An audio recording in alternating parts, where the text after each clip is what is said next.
안녕하세요 여러분, 세상돌아보기입니다. 오늘은 24년 8월 5일이고 월요일입니다. 자, 얼마 전에 있었던 하마스 지도자의 테헤란에서의 암살 사건으로 그에 대한 이제 보복 공격 가능성이 이제 높았죠, 이란이. 그래서 여러 가지 뭐 추측들이 있고 이야기도 있고 했지만, 지금 이제 미국 발로 이란의 보복이 임박했다. 이거를 보복하지 않고 넘어가기는 어려울 거다. 그런 부분이 좀 있죠. 여러분 한번 생각해 보십시오. 과거에 지난 4월 달에 이란이 이스라엘에 대해서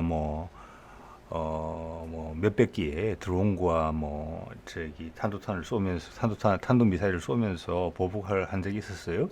그때 그 이유가 됐던 것은 레바논인지 이라크인지 제가 정확하게 기억은 나지 않습니다만, 거기에 있는 영사관을 공격했었죠, 이스라엘이. 그래서 장성이 6, 7명 사망하는 일이 있었거든요. 자, 거기에 비해서 이번 사안은 훨씬 크다. 지도부가 하고 싶지 않더라도 국민들의 여론이 다독거려지지 않는다. 뭔가 행동을 취하지 않으면 그런 게 이제 행동으로 곧 이어질 거다. 짧으면은 현지 시간으로 오늘 월요일 24시간 내에 48시간 내에 일이 발생할 수 있다라고 지금 미국의 블링컨 국무장관이 그런 얘기를 했다는 거거든요. 자, 이것이 지금 상당히 복잡하거든요. 왜냐면은 지금 이란은 뭐라고 이야기를 하고 있느냐면, 제가 제목 적은 것처럼 내가 보복을 할 것인데 당연히 지난번부터 세게 보복할 거예요. 사안이 더 크니까. 그래서 며칠간 보복 작전이 지속될 수 있다, 이런 이제 신호가 나오고 있어요. 그리고 이게 이스라엘과의 전쟁으로 이어져도 상관없다. 전쟁이 된다면 한다. 자, 이런 엄청난 강경한 입장을 지금 보여주고 있어요. 이래 되면 이게 이제 기본적으로는 이스라엘의 네타냐후가 원하는 방식대로 가는 거거든요. 또 격화되고, 여기서 이제 핵심적인 것은 미국이 그러면은 이스라엘을 지켜주는 걸 넘어서서 이란과 전쟁을 할 것이냐 말 것이냐. 지금 미군 전력을 강화시키고 있거든요. 이란의 보복이 임박해지고 있기 때문에. 여기가 핵심 지점이에요.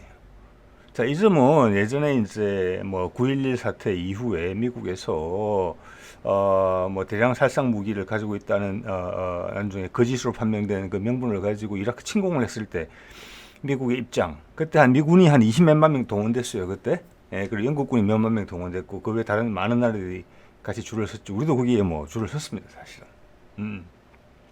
그때가 한 20년 전인데, 20년이 지났는데, 그때랑 지금이랑 같은가? 상황은 비슷해요. 근데 미국이 움직일까? 요런 점이 지금 이제 핵심 포인트거든요. 현재까지는 네타냐후가 이끄는 대로 가고 있어요. 자, 여러 가지 결론이라기보다는 우리가 고려할 사항들, 흐름을 이해하는 데 중요한 사안들 좀 살펴보는 그런 시간이 됐으면 합니다. 네. 자, 이게 이제 많은 것들이 어디서 나왔느냐 하면은, 우리나라에도 이 정도 사안은 충분히 보도가 됐을 거라고 봅니다. 엑시오스라고 미국에 있는 웹사이트예요. 언론이라고 봐야 되겠죠. 여기서 게재한 이 기사를 가지고 이야기가 나온 거예요. 이게 뭐냐면은 블링컨이 이 이란 문제를 가지고 컨퍼런스 콜을 했다는 겁니다. 즉 전화로 회의를 했다는 거예요. 누구랑? G7의 외교장관들한테 상황을 업데이트 해준 거예요. 자, 이 말은 뭐냐면은 G7의 이야기를 해주기 전에 미국이 다른 여로를 통해서 이란과 접촉을 했었다는 겁니다. 그래서 그들의 입장을 알게 된 거예요. 그래서 당연히 보복하지 말라고 다른 여러 가지 이야기를 했겠죠. 그렇지만 이란은 보복을 해야 되겠다, 결심이 있었다. 그건 전체적인 흐름을 봐서 그렇습니다. 근데 지금이냐 아니면 나중이냐인데, 지금은 즉각적으로 반응을 했다는 것이고, 이란이 상당히 흥분했다. 그런 거가 읽혀지지요. 반면에 지금 미국과 러시아는 관계가 부드러워지고 있어요. 바이든이 나간 이후에. 자, 그래서 이 교차점이 된 것인데, 그래서 이게 생각해야 될 부분들이 좀 많아진 거죠. 자, 컨퍼런스 콜을 했다. 거기서 이제 이란과 헤즈볼라도 공격을 할 것이다. 그래서 군사 지역의 군사 목표물에 국한하지 않을 것이다, 이런 점을 시사했어요. 현재 가자 전쟁 이후에 팔레스타인들이 한 4만 명 정도, 대부분이 민간인이겠죠, 한 4만 명 정도 사망한 것으로 되어 있거든요. 자, 24시간 내에 보복 공격할 수 있다. 즉 미국의 이란의 설득이 무력화됐다. 예상됐었던 부분일 수도 있지만, 자, 그래서 그걸 이제 내용을 공유한 거예요. 그리고 미국은 이렇게 할 것이다. 라는 부분에 대해서 공유가 됐어요. 어떻게 보면 상당히 친절하다고도 볼 수 있어요. 여기서 핵심은 미국은 공격적이지 않다. 이스라엘을 지켜줄 것이나 지켜주는 거에 목적을 두고 있다. 이란에 반격을 가하지는 않겠다. 라는 게 뒤에 깔려 있어요. 네, 뭐 근데 이런 입장은 바뀔 수 있죠. 충분히. 예전에는 뭐 블링컨이 했던 이야기를 바이든이 뒤집은 경우도 많아요. 이스라엘과 관련해서. 그래서 제가 봤을 때 블링컨의 성향은 소위 말하는 미국의 딥스테이트 같은 분위기는 좀 아니다. 그냥 외교관이다. 현실을 냉정하게 보고 있고 여기서 순리대로 일을 좀 풀어가려고 한다. 그런 입장이었던 것 같아요. 예, 그런 입장으로 보입니다. 예, 예. 자, 이건 이제 스푸트니크에서 나온 건데 지난주 토요일에 이란이 아랍 외교관들한테 주변국 외교관들한테 이제 그 외교부에서 연락을 했다는 거죠. 지난번에도 연락했었거든요. 보복 공격할 때 4월달에 이스라엘에. 예, 그때도 미리 사전에 통지를 다 했습니다. 이렇게 공격할 거라고. 이번에도 통지를 했어요. 공격할 거라고. 여러 날에 걸쳐서 벌일 수도 있다. 즉 지난번 하루 만에 끝났단 말이에요. 양측의 주장이 좀 다르지만 그래서 지난번보다 세게 반응할 거다. 그까지는 뭐 상식적으로 이해가 돼요. 예, 그리고 자, 이게 스푸트니크는 당연히 뭐 아시다시피 러시아의 언론이지만 여기서 인용한 거는 지금 보면은 미국의 NBC 보도하고 월스트리트 저널 보도를 인용을 했어요. 아까 엑시오스도 미국 거죠. 예, 그걸 지금 러시아의 어떤 스푸트니크나 타스에서는 대문 사진으로 쓰고 있어요. 대문 기사로. 즉 이것은 미국이 여기에 이란과의 접촉 창구가 있고 대화를 나눴다. 그리고 그 과정에서 그런 정보들이 흘러나왔다. 이렇게 볼 수 있어요. 예, 그래서 러시아가 지금 미국 언론 보도를 인용하면서 그걸 대문 사진으로, 대문 기사로 지금 걸고 있는 거예요. 예. 자, 이거 보면 이제 이 블링컨의 언급이 상당히 중요하거든요. 이 엑시오스 건데 이건 뭐냐면은 이 사안에 대해서 브리핑을 받은, 즉 블링컨이 G7 외교장관들과 대화를 해서 이런 것을 업데이트했다. 그 내용에 대해서 거꾸로 브리핑을 받았던 사람 상당히 고위직이겠죠. 미국 내에서. 거기 3명이 이 말을 흘렸다는 겁니다. 이건 일부러 흘린 거예요. 블링컨이 하는 행동에 대해서 리포트를 받은 사람이에요. 보고를. 상당히 높겠죠. 그런데 이런 언론을 골라서 이런 이야기를 한다? 이거는 이제 상당히 의도가 있다고 봐야 되겠죠. 일부러 알려준다. 예. 그래서 이 알려줘서 이 내용을 공유하는 목적이 뭘까? 이란하고 전쟁을 하고 싶은 것인가? 아니면 전쟁을 안 하겠다. 내가 굳이 거기 가서 지금 영향력을 행사하고 있지만 이란과 전쟁을 하고 싶지 않다. 저는 그쪽에 약간 일점을 더 주고 싶어요. 여기 보면은 블링컨의 말을 인용해서 이렇게 이야기합니다. 블링컨이 언제 공격할지는 모르겠지만, 정확하게는 모르겠지만 빠르면은 24시간 또는 48시간 내에 공격이 가능할 수 있다. 그게 우리로 이제 현지 시간으로 월요일 내지는 화요일이라는 거예요. 제가 봤을 땐 공격할 가능성이 높다고 봅니다. 왜냐? 그 전에 이란을 무마시키기 위해서 미국이 노력을 했던 것으로 보이거든요. 그래서 결국 안 됐구나, 공격하겠구나 이런 판단이 서고 자기들이 미국의 입장을 정리해서 G7한테 빨리 뿌린 거거든요. 왜? 24시간에서 48시간 내에 공격할 수 있기 때문에. 자, 그래서 그 밑에 내용이 상당히 애매한 내용이에요. 두 번째 전표. 예. 자, 이것이 더 큰 전쟁으로 확전되는 것을 막기 위해서는, 즉 이것은 뭐냐? 이란의 보복 공격은 이미 확실시됐다. 우리 노력은 허사로 돌아갔다. 이란이 공격을 강하게 할 것인데, 보복으로. 여기에 대해서 미군이 지금 정파돼서 이스라엘로 날아오는 공격을 최대한 많이 막아줘야 된다. 이러는 게 지금 있거든요. 그 말은 즉 그래야만 이스라엘이 반대로 그걸 핑계 삼아 공격을 하지 않는다. 엄청나게 수비적인 입장이에요. 지금 미국이. 즉 이것은 뭐냐? 미국 내에 이스라엘과 죄송합니다. 이란과 전쟁을 해야 되는 세력이 분명히 강하게 있거든요. 엄청나게 궁여지책적인 그런 구석에 몰린 그런 블링컨의 모습이 보이거든요. 네, 그리고 이걸 공개했다는 거예요.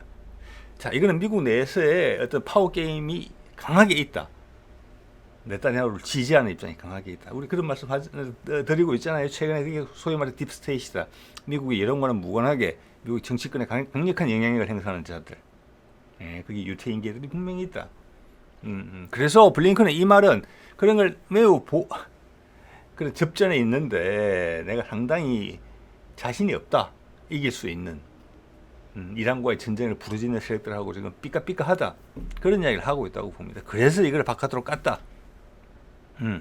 여기서는 물론 바이든이 물러났다는 부분에 있어가지고 이런 블링컨의 언급이 힘을 받는 게 있다. 그래서 이런 것이 언론을 탈 수도 있다. 감히 그렇게 생각합니다. 자, 그래서 우리가 군사력을 거기 증강을 하는데 주로 이제 구축함이나 뭐 순양함을 보내고 전투기도 늘린다. 왜냐하면 지난번에 뭐 소위 드론 공격하고 탄도탄 공격이 있을 때 그런 수단을 통해서 이스라엘로 날아오는 미사일들을 막아줬단 말이에요. 이란이 이번에도 그렇게 하진 않겠죠. 다른 방식으로 하겠죠. 예.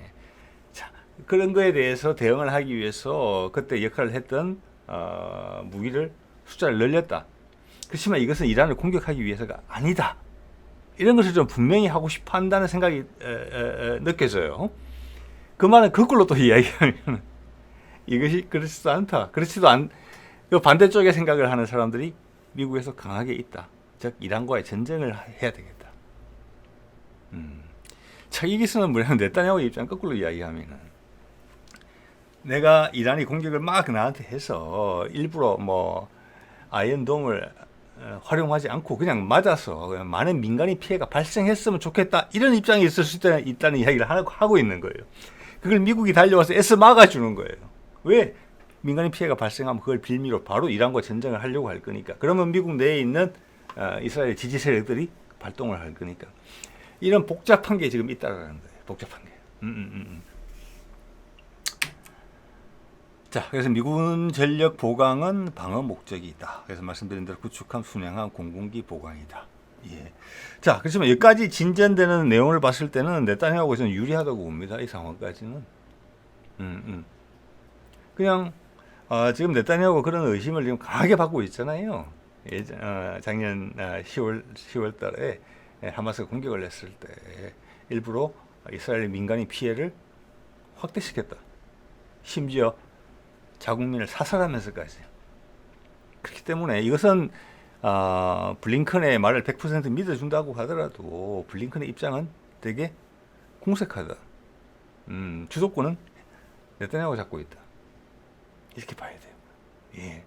자, 그래서 그런 점은 그런데 그래서 이란도 이야기했잖아요. 전쟁으로 발전하더라도 난 상관없다. 전쟁한다. 그런데 여러분 생각해 보십시오. 예전에 이라크 침공을 할 때는 그때가 부시가 대통령일 때죠.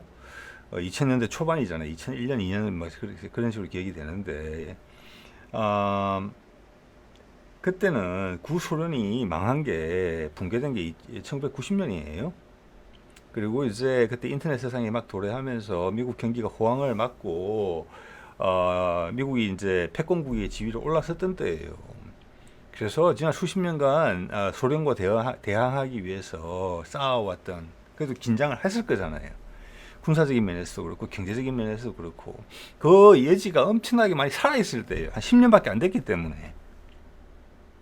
그죠? 그리고 뭐 구소련은 붕괴돼가지고 러시아는 지금 정신을 못 차릴 때잖아요. 그때. 중국은 열심히 미국에다가 지금 물건 만들어서 팔던 시절이에요. 체력을 그냥 키우던 시절이지 지금 같은 중국이 아니었단 말이에요. 20년 전이잖아요. 그때는 어려웠던 시절입니다. 중국도. 열심히 우리 새마을 운동하던 그런 시절이라고 보시면 돼요. 열심히 수출해가지고 돈 벌자. 국제 무대에 발언권을 한다든지 미국의 정책에 뭐 저항을 한다든지 이럴 때가 아니에요. 그때는 오히려 일본이 2등이던 시절이에요. 일본이 2등. 그래서 그게 1990년대 말인가 그렇죠. 일본 경제가 너무 잘 나갔죠. 그래서 미국이 불러다 놓고 일본한테 통보를 했죠. 엔화 환율 인상해라. 지금은 엔화가 지금 나락으로 떨어지고 있는데 그때는 그러던 시절이었어요. 왜? 엔화가 미국에 와가지고 미국 거 막 사들이던 시절이란 말이에요. 일본이 잘 나가가지고. 그래서 미국이 이야기를 해준 거잖아요. 네가 잘나서 이렇게 된 줄 아니? 내가 다 키워줘서 그런 거다. 환율 인상. 그래가지고 그때 잃어버린 30년이 시작되는 때가 그때예요. 그게 플라자 합의라는 겁니다. 플라자 합의. 예, 2등 국가이든 일본을 그렇게 요주를 내던 미국이었어요. 러시아는 그냥 자기 그냥 제대로 서지도 못할, 몸도 추스르지 못할 정도였고, 중국도 시킨 대로 그냥 열심히 일해서 돈 벌 때예요. 자, 아무도 그를 미국을 말릴 수가 없는 상황이었어요. 그런 와중에 군사력도 짱짱했고, 소련하고 전면전을 생각하면서 준비해온 나라였잖아요. 그때는 모든 게 탑이었어요, 미국이. 이라크 가가지고 후세인 그냥 요절 냈잖아요. 근데 지금이 그렇느냐? 20몇 년이 지났는데 지금은 안 그렇다. 우크라이나에서 쩔쩔 매고 있잖아요. 뭐 진 것이죠. 중국 무서워하잖아요. 미군도 이제 미군 수뇌부도 이제 이해하죠. 중국과 1대1로 붙어도 우리가 이길 수 있을라나? 그런데 중국과 러시아가 가깝다? 그리고 이란 같은 나라가 예전에 이라크 수준이냐? 가서 막 병력 한 20만 명 보내가지고 두드려 잡으면 잡히는 나라냐? 절대 안 그렇다는 것이죠. 지금 미국은 약해졌고 이란은 강해졌다. 그리고 주변의 아랍 나라들, 터키 같은 나라들 엄청나게 강해졌다. 그죠? 옛날에 그 어설픈 사람들이 아니에요. 그리고 그 뒤로는 중국과 러시아가 있다. 그들의 이해관계를 가지고. 그리고 이미 우크라이나에서는 이미 미국이 질릴 만큼 혼이 나고 있다 지금. 그래서 바이든이 날아간 것도 그런 거잖아요. 그런 상황에서 이 전쟁을 확신할 수 있겠느냐? 저는 없다고 봅니다. 없다고. 미치지 않은 다음에는. 그렇지만 미국 내 그런 세력이 분명히 있어요. 예, 현실과 괴리되어 있는 거죠. 그들이. 우리나라에도 그런 사람들 있잖아요. 북한을 망해야 되고. 지금 현재 정부에서 북침을 해야 된다고 이야기를 하잖아요. 그죠? 그런 것처럼 미국도 그래요. 이런 걸 통해서 우리가 한번 각성을 하고 실수를 한다면 각성을 하겠죠. 예, 근데 미국은 여기서 이란과의 전쟁을 한다는 것은 너무 큰 모험이다. 전 세계가 망가져요. 전 세계가. 예, 경기 침체오고 있죠 지금. 그때 부시가 이라크 전쟁을 하고 9.11 여러 가지 의혹이 있죠. 할 때도 닷컴 버블이 꺼져가지고 경제적으로 되게 공공했었어요. 그때는 뭐 기대치 높았다가 거품이죠. 거품이 붕괴되는 순간이었어요. 그때 전쟁을 일으켰잖아요. 9.11하고. 자, 그걸 통해서 전쟁을 하자마자 미국의 주가는 다시 올라갔어요. 그래서 부시가 재선하는데 성공을 합니다. 지금 이란을 공격하게 되면 미국 주식시장이 살아날까요? 오늘 주식 폭락했죠. 일본 12%가 빠졌던가? 기록적인. 우리도 모르겠습니다. 한 7, 8% 빠진 것 같아요. 이거 미국발 위기거든요. 이걸 전쟁을 통해서 끌어올릴 수 있느냐? 저는 아니라고 봅니다. 전혀.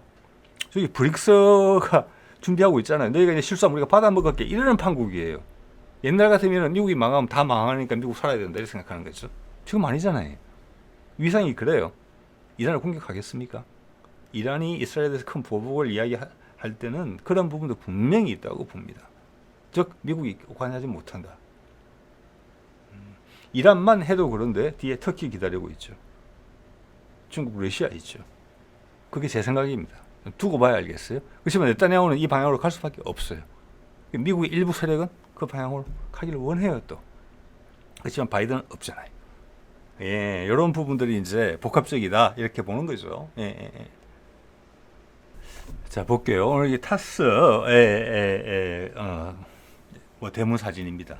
자, 그대로 제가 캡처를 해온 것이고 대문 기사가 이거죠. 오늘 제가 다루고 있는 내용이죠. 블링컨이 G7 외교장관들한테 한 이야기. 헤즈볼라와 이란이 이스라엘을 24시간 안에 공격할 수도 있다. 그 말 그대로 옮긴 게 대문 기사입니다. 동시에 무슨 일들이 일어났습니까? 왼쪽에 3개 기사가 있는데 지금 방글라데시에서 문제가 계속 있죠. 소요 사태가 있다.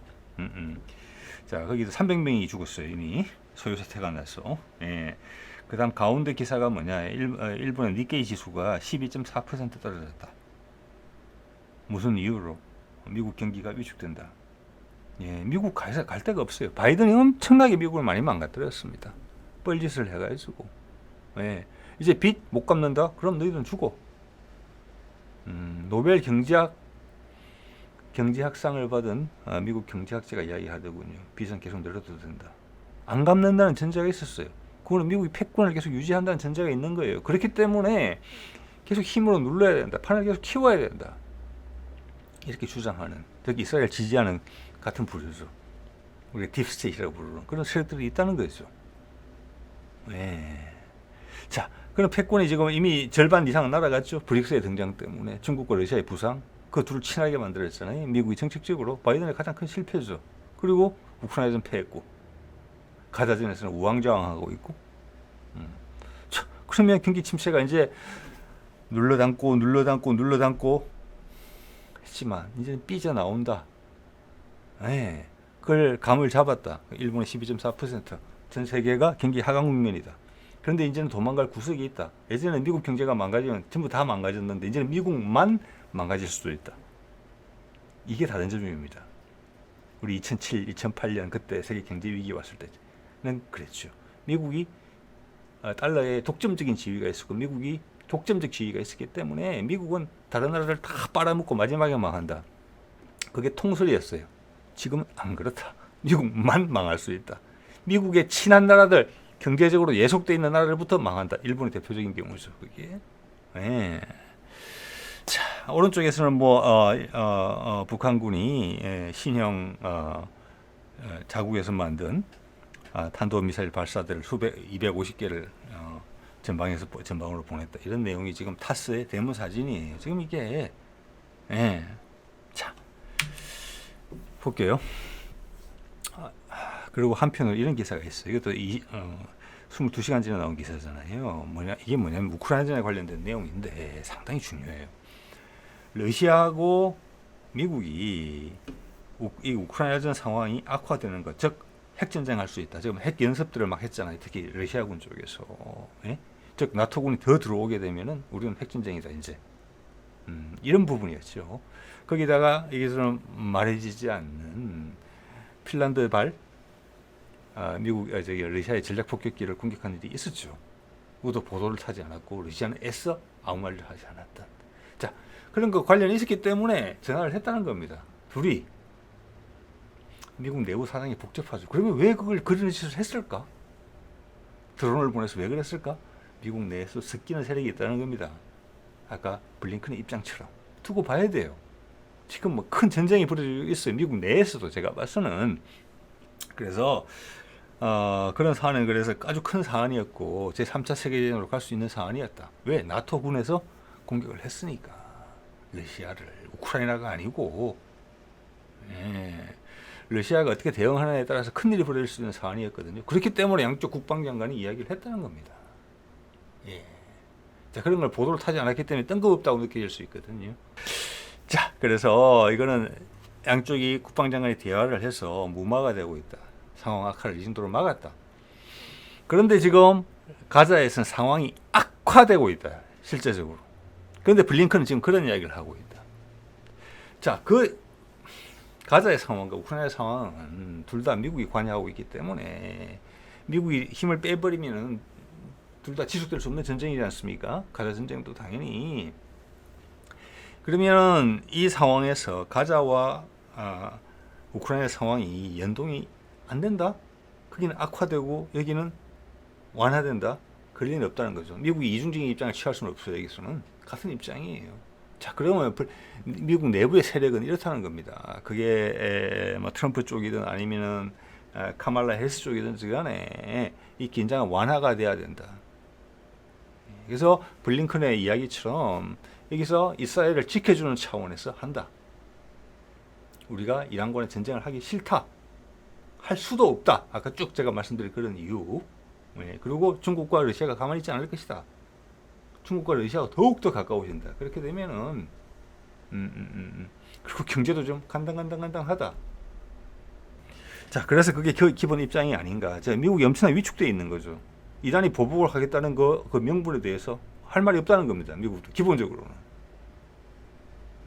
근데 이스라엘이 자기가 일을 벌려 새겼는데 그걸 그래도 지켜줘야 된다는 거예요. 얼마나 옹색합니까? 방어만 해준다. 그래서 네타냐후 끌고 가는 거예요. 근데 큰 흐름을 봤을 때는 미국이 전쟁으로 가지 않을 가능성이 크다. 여기서 네타냐후가 독립적으로 추가적인 행동을 발생시킨다? 음.